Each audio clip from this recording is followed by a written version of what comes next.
Hi மக்களே.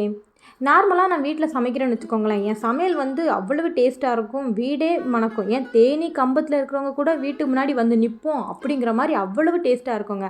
ஆனால் யாரையாவது இன்வைட் பண்ணிட்டேன்னு வச்சுக்கோங்களேன், அன்னைக்குன்னு பார்த்து ஃபுல் சமையலும் அப்படியே சொதப்பிடும். ஏன் ஒரு சின்ன டீ போட்டால் கூட அதில் கூட ஏதாவது சொதப்பலாகி டீ கூட அவ்வளோ டேஸ்ட்டாக வராது.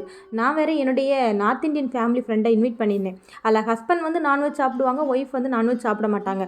இவங்களுக்கு என்ன செய்யன்னு தெரியாமல் அப்படியே குழம்பி போய் மண்டை கஞ்சி சுற்றிக்கிட்டே வந்தேன். கடைசியில் அவங்க சப்பாத்தி சாப்பிட்டு சாப்பிட்டு அவங்க நாக்கு செத்து போயிருக்கும். அவங்களுக்கு தோசை இட்லியே ரொம்ப அமிர்தம் மாதிரி இருக்குன்ட்டு இட்லி தோசை சாம்பார் வச்சுட்டேன். அப்புறம் ஹஸ்பண்ட் வந்து நான்வெஜ் சாப்பிட்டு வரல, அதனால் அவருக்கு வந்து சிக்கன் வைக்கலாம் அப்படின்ட்டு சிக்கனும் தேங்காய் பால் சாதம் வச்சேன். அன்னைக்குன்னு பார்த்து தேங்காய் பால் சாதம் அடியில் அடி பிடிச்சிச்சு. பால் கொழுக்கட்டை வச்சேன், அது ஒரு டைப்பாக வந்துருச்சு. கடைசியில் நிறைய டிஷ் பண்ணியிருந்தேன், பட் வீடியோ எடுக்கிறதுக்கு டைம் இல்லை. உங்கள் வீட்டுக்கும் இதே மாதிரி யாராவது விருந்துக்கு வந்தாங்கன்னா உங்கள் சமையல் அன்னைக்கு எப்படி இருக்குன்னு சொல்லுங்கள்.